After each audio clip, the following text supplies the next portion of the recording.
നല്ലൊരു ദിവസമാണ്. കർത്താവിൻ്റെ പരിശുദ്ധ അമ്മയുടെ ദിവസം, ശനിയാഴ്ച. എല്ലാവർക്കും സ്നേഹവന്ദനം. ഒരുമിച്ച് അമ്മയുടെ കൂടെ നമ്മൾ ഇന്ന് മുന്നേറ്റമാണ്.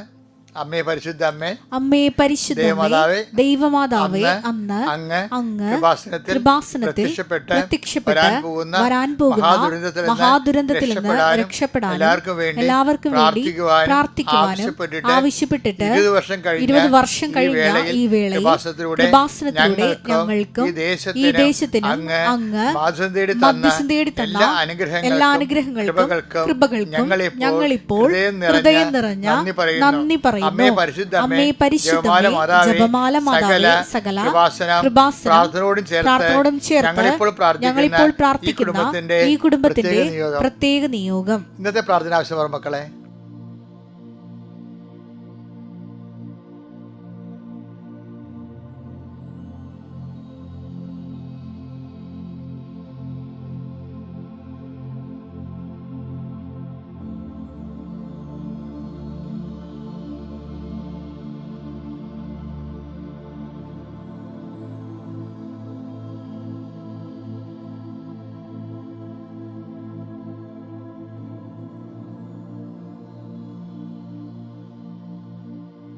അമ്മയുടെ പ്രത്യക്ഷീകരണത്തിന്റെ ദ്വാദശക വേളയിൽ ഞങ്ങൾക്ക് സാധിച്ചു തരുവാൻ കനിയണമേ. ആമേൻ. വിശ്വാസ പ്രമാണം.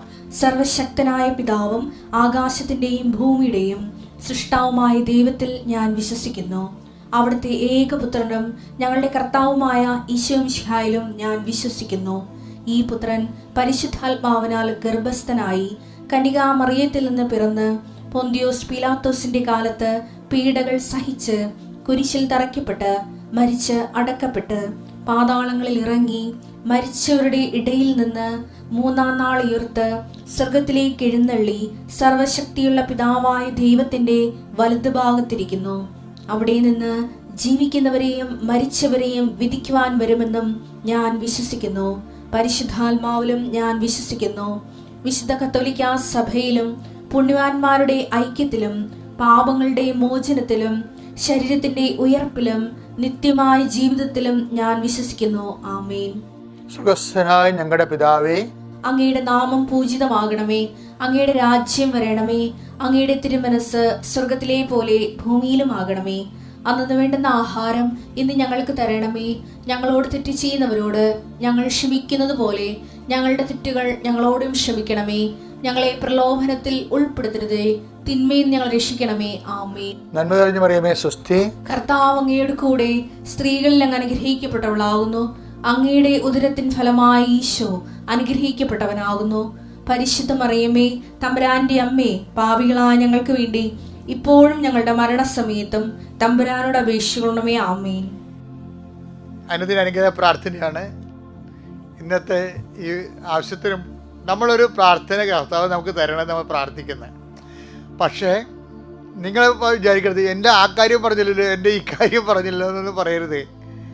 കാര്യം ഒരു പ്രാർത്ഥന ദൈവം തരുമ്പോൾ ഇന്നത്തെ മുഴുവനും ലക്ഷക്കണക്കിന് മനുഷ്യരല്ലേ, 1,50,000 പേര് ഇപ്പോൾ ഈ പ്രാർത്ഥന കൂടുന്നുണ്ട്. നിങ്ങളത് ഷെയർ ചെയ്യണം കേട്ടോ. അങ്ങനെ ഷെയർ ചെയ്ത ഒത്തിരി പേരാണ് ഇങ്ങനെ ഇത്രയും പെട്ടെന്ന് കർത്താവിന് ഇത്രയും ജനങ്ങളിലേക്ക് റീച്ചാക്കിയിരിക്കണത്. അപ്പോൾ അത് നിങ്ങളുടെ ഉത്തരവാദിത്വമാണ്. പ്രഭാതത്തിൽ എഴുന്നേറ്റതിന് ആദ്യം ചെയ്യേണ്ട ജോലി എന്താണ്? ഇത് സ്റ്റാറ്റസ് ഇടണം, അല്ലെങ്കിൽ ഇത് ഷെയർ ചെയ്യണം. Okay, thank you. ഇപ്പോൾ നമ്മളെ കർത്താവിൻ്റെ അനുഗ്രഹത്തെ ബ്ലെസ് ചെയ്യപ്പെടാൻ പോവുകയാണ്. കർത്താവെ, നിൻ്റെ ഉന്നതമായ നാമത്തിന് സ്വന്തം ചെയ്യുന്ന കർത്താവെ, നിൻ്റെ വിശുദ്ധ പൗരോഹിത്യത്തെ മഹത്വപ്പെടുത്തണം. കർത്താവെ, സഭയിലുള്ള സാന്നിധ്യം പ്രകടമാക്കണം. അമ്മേ, 39 വർഷം ഞാൻ അർപ്പിച്ച കൃപാനയുടെ യോഗ്യതയാൽ കൃപാസ്ഥാനത്താരെ ജീവനോടെ പ്രത്യക്ഷപ്പെട്ട പരിശുദ്ധ അമ്മയുടെ മാധ്യസ്ഥത്താൽ കൃപാസ്ഥാനത്താരെ നടന്ന 10,000-കണക്കിന് ആരാധനശക്തിയാൽ അങ്ങയുടെ അവകാശം ഓഹരിയാവുന്ന മക്കളെ ഈ നിമിഷം പകരം ഞാൻ ഈ പ്രഭാതത്തിൽ ആശീർവദിക്കുന്നു. കർത്താവേ, നിൻ്റെ തിരുമുറുവാർന്ന് വലതുകരം അങ്ങയുടെ മക്കളുടെ ശിരസ് വെക്കണമേ. അടിപ്പഴ പോലെ വൈദാക്കാലം പോലെ ദൈവികമായ ശക്തി നിങ്ങളൊക്കെ ആവശ്യിക്കട്ടെ. നിങ്ങളുടെ വഴികളെ, നിങ്ങളുടെ കരങ്ങളെ കർത്താവ് ശക്തിപ്പെടുത്തട്ടെ. നിങ്ങളുടെ ഹൃദയത്തെ, മനസ്സിനെ, നിങ്ങളുടെ കരളിനെ നിനക്ക് നല്ല ഉറപ്പ് നൽകട്ടെ. കർത്താവിൻ്റെ പരിശുദ്ധ നിങ്ങളിലേക്ക് ആവശ്യിക്കട്ടെ. എൻ്റെ കർത്താവിൻ്റെ ഉന്നതമായ നാമത്തിൽ ഇന്നത്തെ ഉദ്യമങ്ങൾ, ഇന്നത്തെ ചിന്തകൾ, ഇന്നത്തെ യാത്രകൾ, ഇന്നത്തെ ആലോചനകൾ എല്ലാം കർത്താവ് ആശീർവദിക്കട്ടെ. നിങ്ങളുടെ യാത്രകൾ, നിങ്ങൾ ഇടപെടുന്ന വ്യക്തികൾ, കണ്ടുമുട്ടുന്ന വ്യക്തികൾ, സംസാരിക്കുന്ന വിഷയങ്ങൾ, അതുപോലെ കൈയൊപ്പിടുന്ന കടലാസുകൾ എല്ലാം കർത്താവ് ആശീർവദിക്കട്ടെ.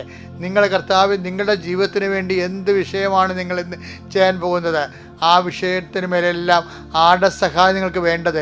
എല്ലാത്തിനേക്കാൾ വലിയ സഹായം ആകാശത്തെയും ഭൂമിയെ സൃഷ്ടിച്ച കർത്താവിൻ്റെ സഹായമാണെന്ന് മനസ്സിലാക്കിക്കൊണ്ട് തന്നെ, കൊന്തെടുത്ത് പോക്കലിട്ടുകൊണ്ട് തന്നെ, അല്ലെങ്കിൽ പേഴ്സിൽ വെച്ചുകൊണ്ട് തന്നെ നീ പോകണം.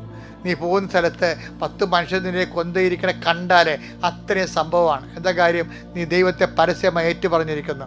നീ ഏറ്റു പറഞ്ഞാൽ എന്താണ്? മനുഷ്യരുടെ മുമ്പിൽ എന്നെ ഏറ്റു പറഞ്ഞാൽ എൻ്റെ സ്വർഗസ്ഥനായ പിതാവിന് മുമ്പിൽ ഞാനും നിങ്ങളെ ഏറ്റു പറയുന്നു പറഞ്ഞ കർത്താവ് നിങ്ങൾ പോകുന്നിടത്തെല്ലാം, അതേത് വിശ്വാസം ഇല്ലാത്തടത്ത് പോയി നീ പറഞ്ഞു ചെന്നാലും കർത്താവ് അവിടെ വെച്ച് നിന്നെ ഏറ്റു പറഞ്ഞിരിക്കും.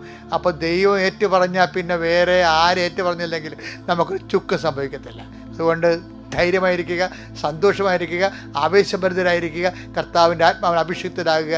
എൻ്റെ കർത്താവിന് ഉന്നതമായ നാമത്തിൽ, സഭയുടെ അധികാരത്തിൽ, കുരിശിൻ്റെ അടയാളത്തിൽ നിങ്ങളുടെ വീട്, നിങ്ങളുടെ വഴികൾ, നിങ്ങളുടെ യാത്രകൾ, നിങ്ങളുടെ വിഷയങ്ങൾ, നിങ്ങളുടെ വസ്തുക്കൾ, ഇടപെടുന്ന സാഹചര്യങ്ങൾ, ഇടപെടുന്ന വ്യക്തികൾ, ഇടപെടുന്ന കാര്യങ്ങൾ എല്ലാം ഇന്ന് രാത്രി തിരികെ എത്തണവരെ, നിങ്ങൾ ഉറങ്ങാൻ കിടക്കുന്നവരെ, നിങ്ങളുടെ ഉറക്കം ഉൾപ്പെടെ കർത്താവിൻ്റെ നാമത്തിന് പരിശുദ്ധ അമ്മയുടെ മാധ്യസ്ഥത ഞാൻ സമർപ്പിക്കുന്നു. എൻ്റെ കർത്താവിൻ്റെ ഉന്നതമായ നാമത്തിൽ, സഭയുടെ അധികാരത്തിൽ, കുരിശിൻ്റെ അടയാളത്തിൽ, ദൈവത്തിൻ്റെ ശക്തിയാൽ എൻ്റെ മക്കൾ ഈശോയുടെ നാമത്തെ അനുഗ്രഹിക്കപ്പെടട്ടെ. Praise the Lord. So let us come to the point. ഹെബ്രായർ 13:5. ഞാൻ നിന്നെ ഒരു വിധത്തിലും അവഗണിക്കുകയോ ഉപേക്ഷിക്കുകയോ ഇല്ല എന്ന് അവിടുന്ന് പറഞ്ഞിട്ടുണ്ടല്ലോ. ഞാനേ ഇത് നേരത്തെ നിങ്ങളോട് പറഞ്ഞ് കാണും, പക്ഷെ എന്നാലും എനിക്ക് ഭയങ്കര കൊതിയാണ് ഇത് പറയാൻ. ഞാൻ ഇടയ്ക്കൊക്കെ ഇങ്ങനെ പറയത്, I will not disown you at any cost. അത് കേൾക്കുമ്പോൾ തന്നെ നമുക്ക് ആവേശമാണ്. എന്താ വെച്ചാൽ നമ്മൾ ചില തൂക്കുമരത്തിൽ ചില മക്കൾ പോകത്തില്ലേ, മക്കളെ കയ്യിരിപ്പ് കൊണ്ടേ ചിലപ്പോൾ തൂക്കിക്കൊല്ലുമല്ല രാജ്യം. അപ്പോൾ തൂക്കിക്കൊല്ലുന്ന ദിവസം അവരുടെ അമ്മമാരുടെ ആ മക്കളുടെ അമ്മമാരുടെ അടുത്ത് വന്ന് പത്രക്കാരല്ലെങ്കിൽ ടി വിക്കാർ ചോദിക്കും, നിങ്ങളുടെ മകനാണല്ലേ, സങ്കടമാണല്ലേ, എന്ത് തോന്നണം ഇപ്പം അവരെക്കുറിച്ചെന്ന് പറയുമ്പോൾ ചില അമ്മമാരെന്താ പറയുന്നത് അറിയാമോ? അവരെൻ്റെ വയറ്റിൽ ജനിക്കാതിരുന്നെങ്കിൽ അത്രയും നല്ലതായിരുന്നെന്ന്. അങ്ങനെ പറഞ്ഞിട്ട് കുറേ കേസുകൾ ഞാൻ പത്രത്തിൽ വായിച്ചിട്ടുണ്ട്. അമ്മമാർ പറയണേ, അവരെൻ്റെ വയറ്റിൽ ജനിക്കാതിരുന്നെങ്കിൽ അത്രയും നല്ലതായിരുന്നെന്ന്.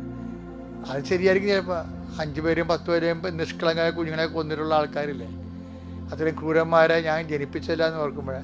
പക്ഷെ ഞാനൊക്കെ ഓർക്കും പറയുവേ, അമ്മമാരൊക്കെ അങ്ങനെ പറയുമായിരിക്കും, പക്ഷേ നിൻ്റെ ദൈവം അങ്ങനെ ഒരിക്കലും പറയത്തില്ല നിന്നെക്കുറിച്ച്. നീ എത്ര മോശപ്പെട്ട ജീവിതമായി പോയാലും അകപ്പെട്ടു പോയാലും പറയത്തില്ല, ഞാൻ നിന്നെ ജനിപ്പിച്ചില്ലെന്ന് പറയത്തില്ല. അതാണ് പറയണത്. I will not disown you.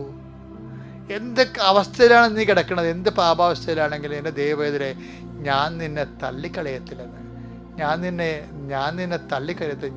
നീ എൻ്റെതല്ലെന്ന് ഞാൻ പറയത്തില്ലെന്ന്, എൻ്റെതാണെന്നേ പറയത്തുള്ളൂ. ദാറ്റ് മീൻസ് നമ്മൾ ദൈവത്തിൻ്റെ അല്ലെന്ന് നമ്മൾ 1000 പ്രാവശ്യം പറഞ്ഞാലും ദൈവം പറഞ്ഞുകൊണ്ടിരിക്കും എൻ്റെതാണ്. അതാണ് കർത്താവിൻ്റെ സ്നേഹം എന്ന് പറയുന്നത്. കണ്ടാലും എത്ര വലിയ സ്നേഹമാണ് നമ്മൾക്ക്. നമ്മൾ ദൈവമക്കളെന്ന് വിളിക്കപ്പെടുന്നു, അല്ല നമ്മൾ ദൈവമക്കളാണ് താനുമെന്ന്. അപ്പോൾ ദൈവമക്കളുടെ ഒരു പ്രതിച്ഛായ ഏതെങ്കിലും കാരണവശാലും നമ്മൾ വിട്ടുപോയിട്ടുണ്ടെങ്കിൽ മക്കളെ, ഇത് ആരെല്ലാം നിങ്ങളെ പറഞ്ഞു, ചിലപ്പോൾ യുക്തിവാദികൾ നിങ്ങൾ വഴിപഴിപ്പിക്കും, ചിലപ്പോൾ നിങ്ങൾ വിശ്വസിക്കുന്ന പാർട്ടിയും നിങ്ങളെ ദൈവത്തിൽ നിന്ന് അകത്തിക്കളയും. എന്നാലും ദൈവം അറ്റ് എനി കോസ്റ്റ് ആരെല്ലാം വഴി നിങ്ങളുടെ തന്നെ കുഴപ്പം കൊണ്ട് ചിലപ്പോൾ നിങ്ങൾ പോയി നിരീശ്വരവാദത്തിൽ ചാടിക്കാണും. പക്ഷെ എന്നാലും പറയും, I will not disown you. നീ എന്നെ ചിലപ്പോൾ ഉപേക്ഷിച്ച് കാണും, പാർട്ടിക്കാരെ കണ്ടപ്പോഴും യുക്തിവാദികളെ കണ്ടപ്പോഴും ഒക്കെ, സായിപ്പിനെ കാണുമ്പോൾ കവാത്ത് പറക്കില്ല ചില ആൾക്കാർ. പക്ഷെ എന്നാലും I will not disown you. ഞാൻ നിന്നെ ഒരു കാരണവശാലും ഉപേക്ഷിക്കത്തില്ലെന്ന്, തള്ളി പറയത്തില്ലെന്ന്. അപ്പോൾ ആ ഒരു ദൈവത്തിലേക്ക് എന്നെ കേൾക്കുന്നവർ എന്തവസ്ഥയിലായാലും എത്രയും വേഗം ആ സ്നേഹത്തിലേക്ക് തിരിച്ചു വരാൻ ദൈവം ഇന്നത്തെ ദിവസം നിങ്ങളെ സഹായിക്കട്ടെ. പിതാവിൻ്റെയും പുത്രൻ്റെയും പരിശുദ്ധാത്മാവിൻ്റെയും നാമത്തിൽ ആമേൻ. കർത്താവേ, അങ്ങയുടെ മക്കൾ അങ്ങയുടെ സ്നേഹം തിരിച്ചറിയാൻ ഇടയാക്കണം.